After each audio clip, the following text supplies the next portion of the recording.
Ok. Entonces, como venía diciendo, perdón, otra vez tengo que hacer una introducción porque voy a grabar para YouTube y varias plataformas. Hi. Este, bueno, como iba diciendo, me sucedió una terrible tragedia, no terrible, pero sí una muy mala experiencia. Ahorita que estaba queriendo am, revisar mis memorias para poder grabar, porque algunas cámaras son muy celosas y solamente quieren ser ellas. Y bueno, el viernes fui a grabarle a una amiga. ¿Pero qué pasó? El muy pendejo de mí no encendió el micrófono y pues no se escucha nada. ¿Sale? Entonces así de, ay, estuve muy agobiado, estuve muy... Y que no puedo entrar a esta pinche porquería de GNU Social. Aunque le haya puesto la mugrosa clave. Mira, ves, me dice que no. Ah, no. O sea, ¿cómo? Y aparte perdí su memoria. Si me está escuchando ahorita, lo siento, la perdí. Se me cayó de la bolsa. No, hombre, puras peripecias. Yo queriendo, pues, querer atraer algo mejor, ¿no? Entonces pues, estoy muy agobiado, la verdad. Ya son 20 minutos, sé que es tarde. Debía, ya casi estuviera concluyendo el programa, pero bueno. Hoy vamos a hablar de las mujeres filósofas de la Edad Media. Vamos a centralizarnos en su contexto, ¿no? La Edad Media. ¿Qué podíamos ver en la Edad Media? Bueno, ya había imperado el cristianismo. La vez pasada hablábamos de, pues, que la última fue Hipatía. Eh, mm, y con esto se acabó la filosofía pagana, o sea, así le llaman, porque entró el cristianismo, entró la Alta Edad Media con San Agustín.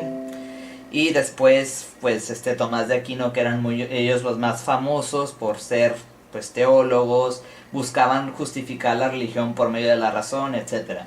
Pero no voy a poder andar en eso porque de por sí ya es tarde y ya me voy a tardar infinidades hablando de ellos.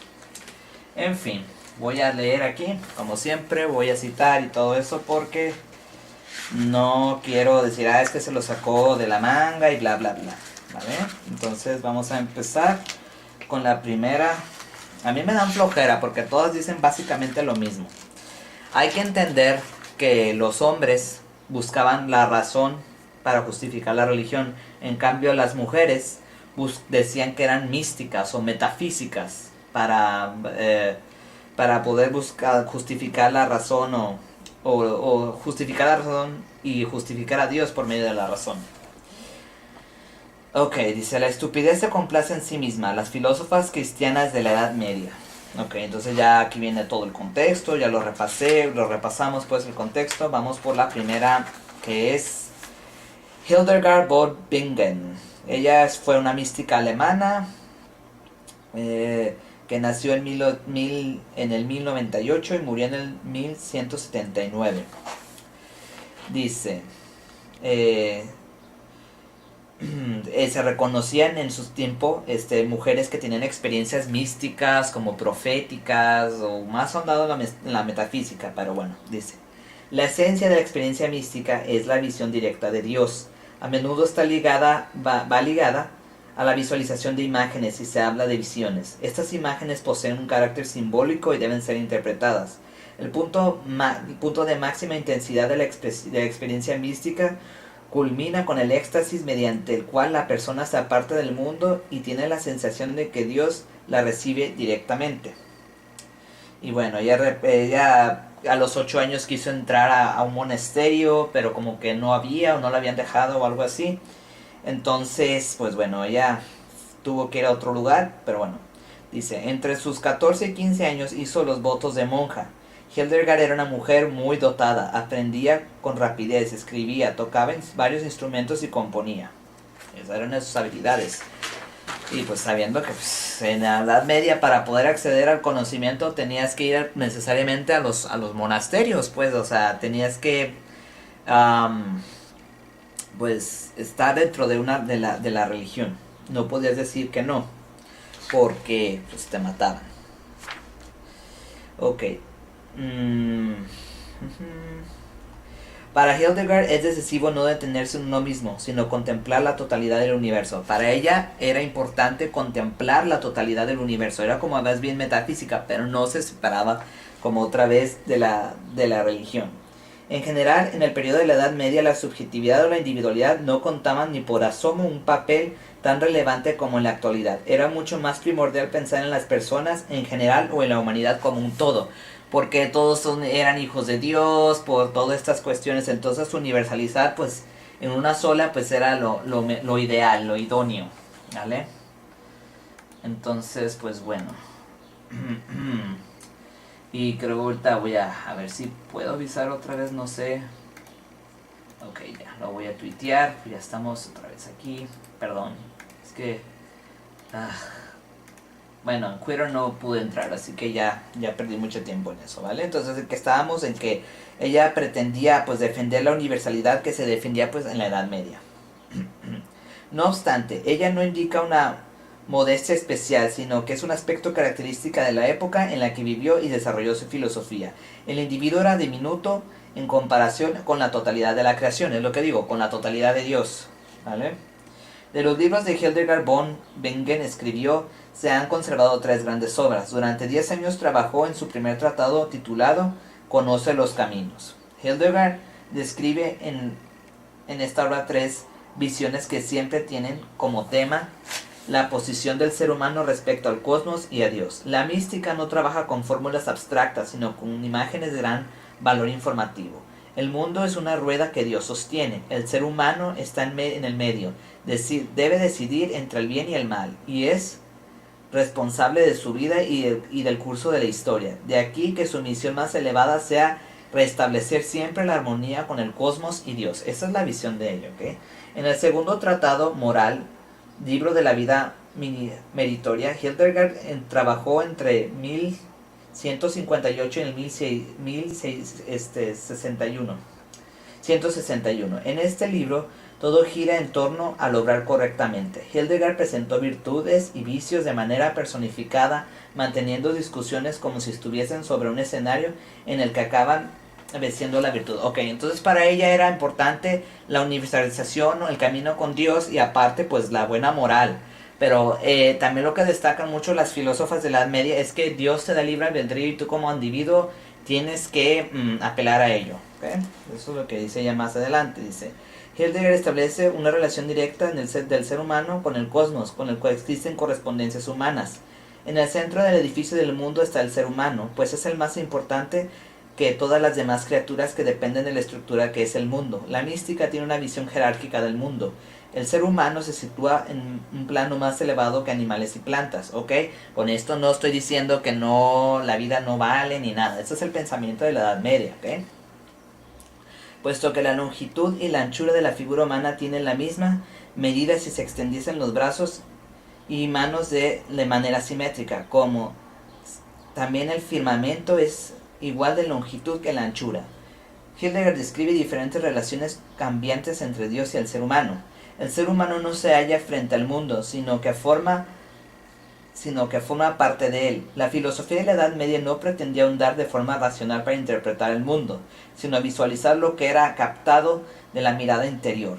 Ahora a nosotros nos resulta bastante extraño, pues estamos acostumbrados a analizar las cosas con nuestro entendimiento y a separarlas, a observarlas aisladamente por partes. En el imaginario de Hildegard es cerrado. Todo tiene en él su sitio y está relacionado con todo, y a la vez se relaciona con Dios. Tan solo la religión tiene sentido.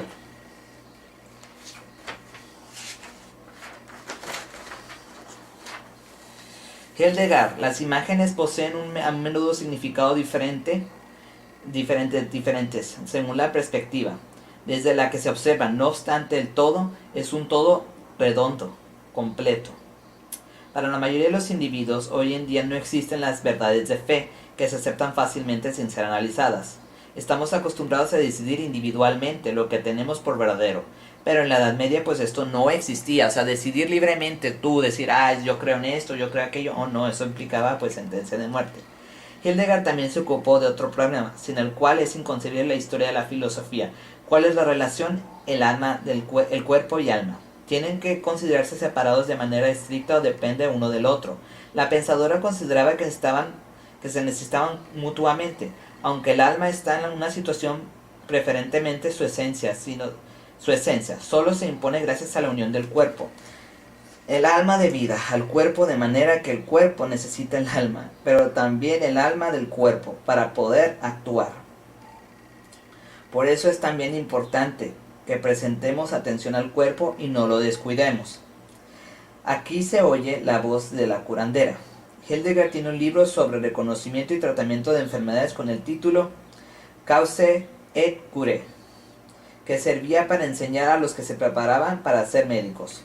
Pero Hildegard no solo se ocupó de la filosofía y medicina curativa, también escribió tratados de historia natural y dedicó, como se ha mencionado antes, a componer música. Era una mujer sumamente polifacética, que no vacilaba en aparecer en público, dar sermones sobre temas de lo más variado y manifestar su opinión en cualquier momento. O sea, de todas maneras, a pesar de que estaba en un monasterio, creía en Dios y todo eso, pues ella hacía pues pensamiento. Muchos piensan que la Edad Media era solo oscurantismo y todo eso, no, también hay mucho que rescatar pues de esto, ¿no? O sea, de todo lo que comprende la Edad Media. A muchas personalidades de la vida pública les daba consejos y mantenía correspondencia, como papas y reyes. Hildegard estaba perfectamente arraigada en su tiempo, pero su pensamiento se desarrolló fuera de los límites dogmáticos y, aunque obviamente se tomara muy en serio las palabras de la Biblia, dejaba un margen relativamente amplio a la responsabilidad del propio individuo. O sea, a pesar de todo, de la creencia en Dios, de la unión con Dios y todo eso, era muy importante pues reconocer que el individuo era el que decidía al final, no solamente porque por obra de Dios y ya se acabó todo, ¿no? Sino que el individuo tenía que tomar iniciativa. Bueno, hasta aquí dejamos a Hildegard y nos vamos con Mechthild von Mardegroot. Pinches nombres raros, perdón. Ella vivió aproximadamente en el 1212 y 1283. A la edad de 20 años decide hacerse beguina. Las beguinas eran sociedades religiosas donde las mujeres podían llevar una vida ascética retirada sin hacer votos monásticos. Practicaban la humildad, la castidad, la oración y podían acumular riquezas. También que ocuparse de su manutención. Muchas beguinas trabajaban de maestras. No fue hasta que pasaron 40 años en que Mechthild entró en un monasterio de verdad. O sea, que sí podían tener una vida ascética, podían abstraerse, pero pues no era un monasterio. El monasterio de verdad, obvio, era de hombres, ¿no? O sea, todo el conocimiento pues era de ellos básicamente, ¿vale? Dice, Mechthild hablaba de visiones que la atormentaban desde que tenía 12 años. Con el corazón oprimido anotó sus vivencias. Temo a Dios cuando callo, pero temo tanto a los hombres que no me entienden cuando escribo. Okay. Hildegard se sentía atrapada entre dos mundos, el terrenal en el terrenal limitado, en el tiempo y el divino eterno. Para ilustrar la vivencia de su predisposición a sentirse por encima de las cosas cotidianas, utiliza la imagen del baile. Al bailar, los pies ya no tocan del todo el suelo, sino que se elevan una y otra vez, y aquí Hildegard se siente fascinada sobre todo por los saltos. Ok, para ella, para poder entender su experiencia mística, ella utilizaba lo que era pues el baile, ¿no? O sea, porque se decía que pues la elevaba y todo esto. El espíritu tiene que poder moverse y en un baile inacabable debe intentar traspasar las fronteras que le han sido fijadas. Con su concepción extremadamente positiva de la palabra estricta, los filósofos y filósofas medievales se diferencian de los de antigüedad, que daban más importancia a la expresión oral por delante del escrito. O sea, aquí ya empezaron a escribir, a diferencia de los filósofos de la antigüedad. Los filósofos de la antigüedad eran más orales, como Sócrates, ¿no? Que pues todo su conocimiento pues fue oral. Y pues por medio de Platón quedó escrito su conocimiento por medio de los diálogos. Pero los medievales le daban más importancia a lo ya escrito. Bueno, Dice, otro gran tema para Mechtild es la explicación del bien y el mal. Según cree observar, el mal se esconde ya que le gusta disfrazarse. A los hombres les cuesta distinguir la maldad. Tienen que quitarse su inocencia y mirar a través de las máscaras del mal. Mechtild también critica la hipocresía dominante en la iglesia de su época, lo que reprobó a muchos enemigos, lo que reportó muchos enemigos. O sea, que ella, a pesar de todas las que voy a repasar aquí, o vamos a repasar el día de hoy, criticó esta parte de la hipocresía de la iglesia, que ostentaban lujos y todo eso, y pues no seguían los preceptos que ellos dictaban. Entonces, pues por eso para ella fue hipócrita. Bien, fue una mujer que participó en la vida pública, aunque sin tanta intensidad como Hildegard von Bingen. Mechtild manifestaba su opinión cuando se trataba de denunciar injusticias, pero también era una persona política. El encuentro con Dios había sido una llamada no para mirar a otro lado, sino para participar activamente en los problemas de la sociedad. Para ella, esconderse en un monasterio no era lo idóneo. Entonces ella tenía que ella se salió pues a la calle, pues a decir, a dar sermones, pues a dar su discurso, no por decir predicar. Dice,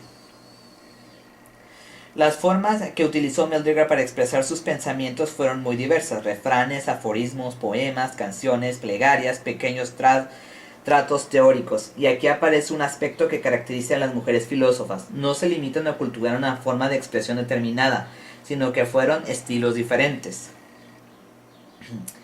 Estas 7 cosas podemos practicar: justos en la vida, generosos en la necesidad, leales en comunidad, dispuestos secretamente a ayudar en la necesidad y en la miseria, callar plenamente con la verdad, callar plenamente con la verdad, estar de la mentira, ser enemigos. O sea, ser enemigos de la mentira.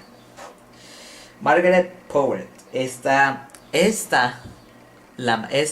esta filósofa la mataron, pero vamos a ver por qué la asesinaron.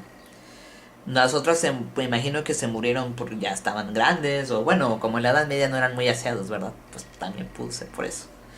Bueno, a continuación vamos a echar una ojeada a Francia. Una beniguina francesa muy famosa, la mística Margaret Porete. No sé pronunciar muy bien el francés. Porete escribió un único tratado, El espejo de las almas simples, que no fue tolerado por la iglesia. El obispo de Cambrai hizo procesar a la pensadora, que fue acusada de herejía. Su libro fue confiscado y en el año 1300 fue quemado. Pero Porete no dejó que acallaran su voz. Siguió leyendo su texto en público y en consecuencia fue perseguida y encerrada en la cárcel de París.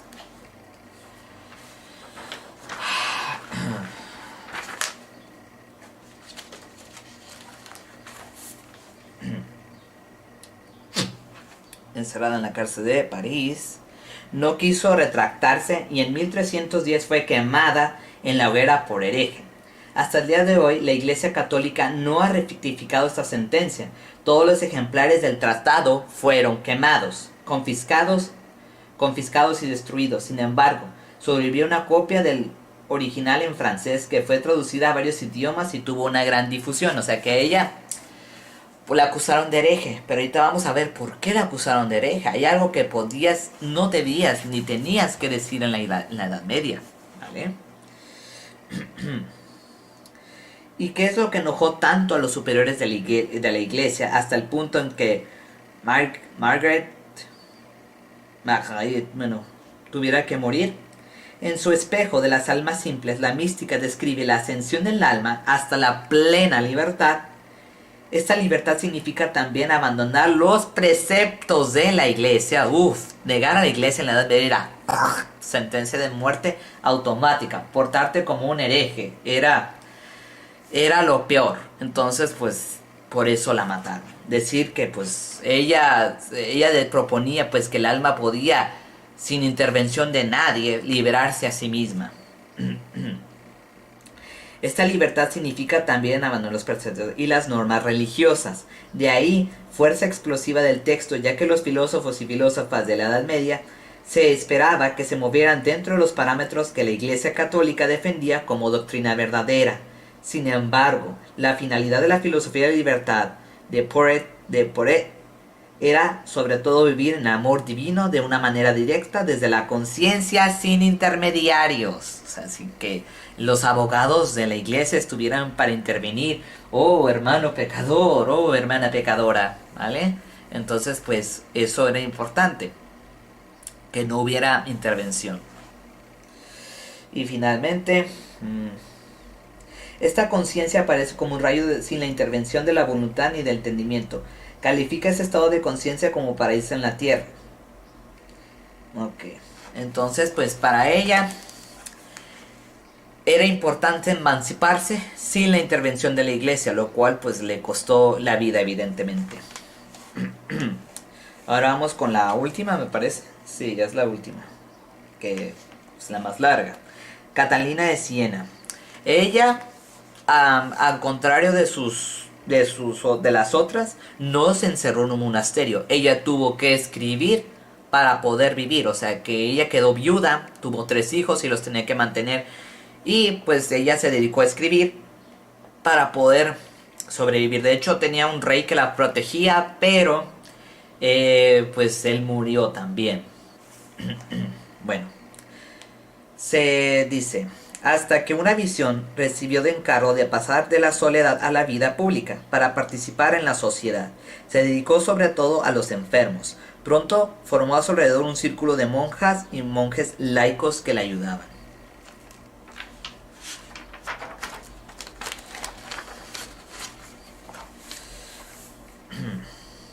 Y no fue hasta que ella tuvo que aprender a leer y a escribir, ¿vale? Entonces para poder medio sobrevivir. Ah, no, mentiras, creo que no era ella la que aprendió a leer y a escribir, no la que se murió y tuvo que vivir, no. Esta era Christiane de Poncian, lo siento, me equivoqué. Bueno, sigamos con ella, con Catalina. Escribió su diálogo o libro de la Divina Providencia. Cabe destacar el hecho de que escribiera este libro en una lengua vulgar para facilitar al máximo a sus lectores y lectoras el acceso a su pensamiento, y con el fin optó por un diálogo entre Dios y el ser humano. Esto plantea preguntarse qué responde. ¿Qué responde Dios? Quien ama a Dios lo hace de verdad, lo hace de verdad solo también si ama a su prójimo. O sea que para poder amar a Dios tienes que ser congruente al amar a tu prójimo, según esta pensadora. Dice: en el centro de su filosofía se sitúa la ética, la teoría de obrar correctamente. Catalina concede un gran valor al libre albedrío, que se sitúa al ser humano en disposición de responder del bien o del mal. También ha concedido a los seres humanos la libre voluntad, que tienen entonces la tarea de tomar decisiones fundamentales por cuenta propia. A pesar de que los seres humanos estaban ligados, tenían la responsabilidad de tomar sus propias decisiones, ¿vale? El cristiano nunca podrá permanecer en actitud pasiva. La virtud es fundamental. Es el amor que debe manifestarse hacia las otras personas. O sea, para ella decía que para manifestar la verdadera doctrina de Cristo, tenías que practicar el amor hacia el prójimo, ¿vale? Al igual que para todos los demás pensadores y pensadoras, para Catalina el propio yo tiene tan solo una importancia limitada. Siempre debemos ser conscientes de que no hemos dado la vida nosotros mismos, sino que es un regalo de Dios. Para Hildegard von Bingen, para y para Magburg, la relación con Dios y con el prójimo se sitúa en el centro de la filosofía y no en el propio yo. O sea, Dios es la finalidad última, no es el individuo, al contrario del Renacimiento. Solamente soy justo conmigo mismo cuando tengo la mirada puesta en los demás, cuando soy consciente de sus penas y necesidades y les ayudo. Cuando menos importante soy para mí mismo, mayor fortaleza demuestro. Dios espera del ser humano un deseo de amar ilimitado. Las virtudes que Dios nos ha dado solo son de verdad si además se practican. O sea, si tú practicas la palabra de Dios, si practicas la doctrina y todo eso, ya estás del otro lado, porque eres congruente con la divinidad y hacia el prójimo. De modo de que Catalina de Siena, a pesar de su modo ascético de la vida, no fue una mujer ajena del mundo. O sea, todas estas mujeres de las que voy a hablar, a pesar de la última, perdón, la última que no se fue en el monasterio, esta sí fue en el monasterio. Catalina de Siena sí estuvo en el monasterio, ¿ok? No solamente se limitaban a estar encerradas y rezando y teorizando y viviendo sus experiencias místicas, sino también que ellas salían al mundo a comprender al prójimo. Dice: qué vergüenza contemplar que aquellos que deberían ser un reflejo de la pobreza voluntaria y repartir los bienes de la Santa Iglesia entre los pobres, viven en un lujo tan excesivo, entre majestuosidades, pompa y vanidades mundanas, y las multiplicadas por el 1000 como si fueran gente de este mundo. En estos términos escribió Catalina al Papa en 1376. Fíjense, desde cuándo se notaba pues, la hipocresía, ¿no? O sea, mucha gente lo notaba, pero no lo decían porque era sentencia segura, ¿vale? Bien. Bueno, entonces vamos a ver. Sus ideas no son imágenes abstractas ni burbujas en el aire, sino pensamientos que están llenos de vida. Catalina había experimentado ella misma las cosas de las que hablaba. No eran especulaciones concebidas desde un escritorio. No importa la actitud que tengamos ante sus visiones o cómo las interpretemos, independientemente si aceptamos o no, hay algo seguro. Catalina de Siena tenía un pensamiento enormemente visual y podía expresar lo que veía de manera impresionante. Ella estaba convencida de la gran importancia que tiene de obrar de una manera verdaderamente ética, de que todas las personas estén las unas con las otras. Su relación con Dios pasaba por las personas. También por eso tampoco podía dejar de lado la política. O sea que ella también, a pesar de que hablaba de la ética, también se adentró en la política. Su fuerte convencimiento de la unidad de la visión cristiana del mundo la llevó a apoyar la causa de las cruzadas. O sea que ella apoyaba lo que eran las cruzadas. Para ella no existía otra religión verdadera que no fuera la cristiana, ¿vale? Entonces para ella era correcto expulsar a los musulmanes.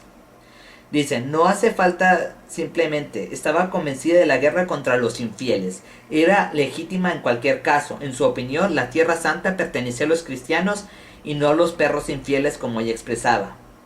Precisamente nos muestra nuevamente cómo funcionaba el pensamiento de Catalina. Recibía imágenes que interpretaba como visiones. Leía la Biblia al pie de la letra, o mejor dicho, de la imagen. No analizaba estas imágenes, no dudaba de su veracidad, de si eran inequívocas.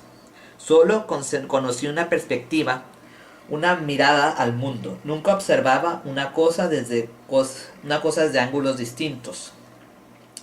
Es lo que hacía convincente para la mayoría, aunque también contenía la posibilidad de error.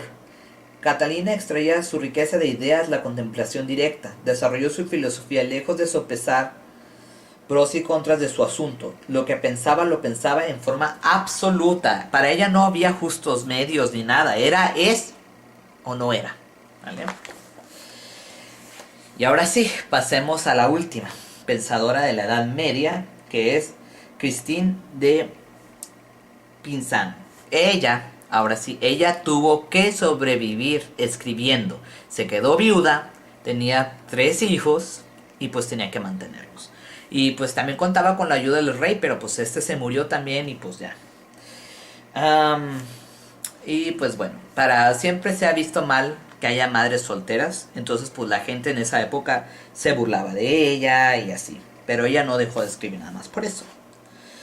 Dice: Christian de Pisan no desarrolló su pensamiento bajo la protección de los altos muros de un convento, sino que escribió para ganarse la vida. Tuvo que luchar mucho para ser considerada en medio de una vida cotidiana dura, entre penalidades económicas y la preocupación por el bienestar de sus hijos y de su madre. Eligió formas muy diferentes para expresar sus pensamientos: poemas, aforismos, tratados, diversos históricos, políticos, filosóficos y hasta feministas. Con el escrito del combate de la misoginia del Roman de la Rose, sus escritos tuvieron mucho éxito en su época. procedía de una manera muy diplomática. No escandalizaba a sus lectores con imágenes provocadoras, sino que utilizaba motivos del imaginario popular. O sea, ella era muy sutil en sus mensajes. Ella utilizaba lo que pues se veía en esa época y para ella era más fácil hacerlo así para que no la fueran a matar. Entonces, pues fue lo mejor. O sea, que ella utilizara esa forma, ¿no? O en el imaginario. Así su ingenio y la mirada despiadada de lo que desenmascaraba las injusticiales. Esta va a ser la más larga, ¿ok? Se hacían bien comprensibles para aquellos que querían comprender sin necesidad de herir ninguna susceptibilidad. O sea, que ella era inteligente. Ella sabía cómo llegar, cómo transmitir el mensaje de la injusticia social sin hacer escándalo, al contrario de Margaret, porque ella sí iba directo. Sí les dijo, ¿saben qué? Ustedes no sirven para nada, pero a ella por decir eso la mataron. Entonces ella optó, Christine, de hacerlo de manera sutil, pero que provocara algo. En 1429, cuando los ingleses estaban en Orleans, una chica de 17 años, ella vivió en el tiempo de Juana de Arco. Fue capaz de infundir valor al delimitado ejército francés. Fue a ver al rey y le dijo que Dios la había enviado. La joven acompañó hasta a las huestes francesas, fortaleció su espíritu combativo y consiguió que los ingleses huyeran. Christine escribió un poema para elogiarla, La ejecución de la doncella de Orleans. En la hoguera no la llegó a conocer. Para Christine de Pizan ya había escrito sus principales obras filosóficas antes de entrar en el monasterio, entre las cuales cabe mencionar Lamentación sobre los males de la guerra civil, Libro de la paz o su libro más destacado, La ciudad de las damas. El libro La ciudad de las damas, Christine describe la forma alegórica, una situación que ella misma ha experimentado. Está sentada en su habitación y reflexiona sobre los malos tiempos que corren, caracterizados por la fuerte misoginia. Cae en un profundo abatimiento. Mientras yo me atormentaba con unos pensamientos tan tristes, metía la cabeza baja, como una que se avergüenza. Me llegaban las lágrimas a los ojos y hundía mi cabeza en las manos. Con el brazo reclinado en la silla, vi que de repente cayó un rayo de luz en mi regazo, como si brillara el sol. Alcé la cabeza para buscar la fuente de luz y describí 3 damas coronadas de la apariencia muy noble que estaban ante mí. Las 3 damas coronadas se llamaban razón, rectitud y justicia, para representar conceptos abstractos de forma manifiesta y hacerlos más accesibles. O sea, ella los dijo como 3 damas: la razón, la rectitud y la justicia. ¿Vale? Ay Dios.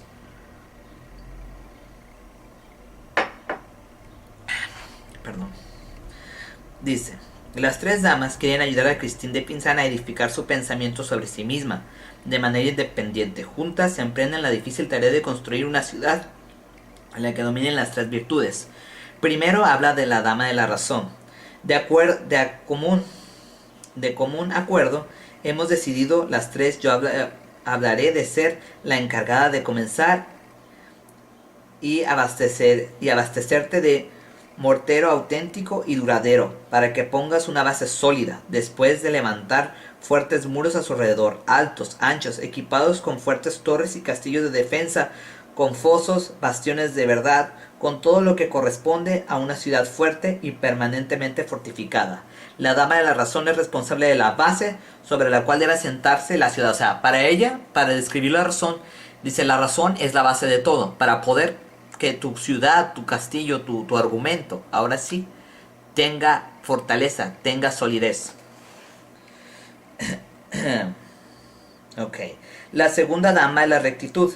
Debe cuidar de las personas, practiquen la justicia, se preocupen de los pobres y fomenten el bien en todos los ámbitos. Esta línea centelleante que me debes llevar de la mano derecha en lugar del cetro, en lugar de un cetro, es la justa medida que separa la justicia y la injusticia y señala la diferencia entre el bien y el mal. La rectitud es la balanza, o sea, que tu equilibrio o tu edificio, que tu edificio esté bien equilibrado. Con la ayuda de la dama de la rectitud, Christine debe crear las calles y las plazas. O sea que una vez que tengas tu base, la razón, entonces debes encaminar esa razón por medio de la justicia. ¿Vale? Mi única tarea consiste, la tercera dama, la justicia. Mi única tarea consiste en juzgar, mediar, restablecer la paz según lo que justamente merezca cada uno. La dama de la justicia lleva en su mano derecha un platillo de la balanza, de otro punto. Es difícil ejercer la justicia verdadera, pero es necesario ser riguroso. Las tres damas van juntas, ninguna se las arregla sin las otras. O sea, sin razón no puede haber ni rectitud ni justicia. Y la justicia no puede estar sin la razón, ni la razón no puede estar sin la rectitud ni la justicia. ¿Vale? Se necesitan unas a las otras. La filosofía de Pinzán va tomando fuerza en el diálogo con las tres damas. Probablemente hoy diríamos que habla consigo misma, que las mujeres son voces de su interior, su conciencia en el escenario de los hechos. Pero en el fondo esto carece de importancia, únicamente pone en manifiesto que cada época desarrolla sus propias formas de filosofar y sobre todo de representar los pensamientos filosóficos. También se evidencia la importancia de caminos de pensamiento, son más importantes que cualquier resultado más exacto. A pesar de la crítica general a la sociedad y a la iglesia, Pinzán no dejó de ser una mujer creyente. Como sus colegas masculinos quiso también mantener la fe y aún así no obstaculizar el afán de saber de una mentalidad crítica. O sea, a pesar de que estas personas eran religiosas, querían mantener y sostener la razón. ¿Vale? Tuvo el valor de proyectar una utopía, concebir un estado ideal. Ya en su tiempo la obra de Pinzán tuvo una gran repercusión. Así, por ejemplo, La ciudad de las damas se tradujo al inglés medieval. Desgraciadamente hasta hoy en día no se ha apreciado suficientemente el contenido filosófico de la obra. Y bueno, ya por último, dice, ya para terminar, en la conclusión de la autora del libro, dice, las filósofas de la Edad Media ya no vivieron con tantos peligros como sus predecesores de la antigüedad. Sin embargo, todavía pasó mucho tiempo sin que la filosofía se convirtiera en una ocupación de mujeres reconocida.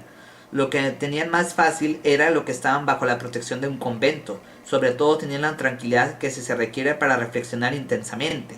Si por el contrario se prefería una vida mundana, había que contar como una mujer pensadora, con las burlas del sector masculino culto. Hacía falta un carácter luchador para superar todos estos obstáculos. O sea, ya daban destellos el pensamiento feminista, pero muy por debajito, pero ya daban destellos, ¿vale? Entonces esto es lo más importante. La estrecha unión entre fe y el conocimiento es lo que vincula a las filósofas de la Edad Media. La certeza que Dios como creador de la tierra ocupa la posición más elevada no se cuestionaba en absoluto, pero igual de evidente resultaba el hecho de que los seres humanos hemos recibido nuestra inteligencia para usarla. La tarea del pensamiento se debe construir en hacer la vida tan valiosa como sea posible. Pensar y actuar deberían llegar a tener una estrecha relación. Pensar y actuar. Pensar y actuar. En este caso yo lo pondré en 3. Pensar, sentir y actuar. Para que tengas congruencia en esta vida. La filosofía práctica o ética es el centro de estas filósofas. Y esto es válido hasta para las místicas. El principio de la responsabilidad se considera la máxima más elevada. El principio de la responsabilidad, la máxima más elevada. ¿Qué tal? Y en esta era digital no nos gusta ser responsables de lo que escribimos, de lo que publicamos, de todo. Fíjense, hacer un repaso, ahora sí, de la historia de la filosofía a través de las filósofas es como volver a refrescar mi memoria, porque cuando yo estaba en la universidad, pues a mí no me enseñaron esto. A mí nada más me enseñaron, nos daron una que otra, pero pues... Y para mí hacer este repaso, para mí esa es una aventura del pensamiento, ahora sí que digamos que alternativa, porque pues esto no lo ves en las universidades, ¿verdad? Y pues bueno, estas fueron las filósofas de la Edad Media. Espero que hayan disfrutado mucho del programa. Espero que les haya servido y perdón por empezar tan tarde. Ya son las 6:01 aquí de Nayarit y pues de las 7:01 ya de México. Pero pues bueno, empecé tarde porque tenía fallas técnicas y ay, no sé cómo le voy a decir a mi amiga. que no se escucha lo que dijo, que hubo una falla de audio. Y dirán, si un video le falla el audio, ya se te fue el video. Aunque se vea muy bonito, sí se ve muy bonito y todo, pero pues si pinche audio, ¿dónde está? ¿Verdad? Entonces, pues, ¿qué más puedo decir? Pues muchas gracias por haberme acompañado en en este nivel de la aventura del pensamiento. Ya veremos después el renacimiento y así sucesivamente hasta acabar esta serie especial, ¿vale? Bueno, esto ha sido todo. Nos vemos en el próximo programa.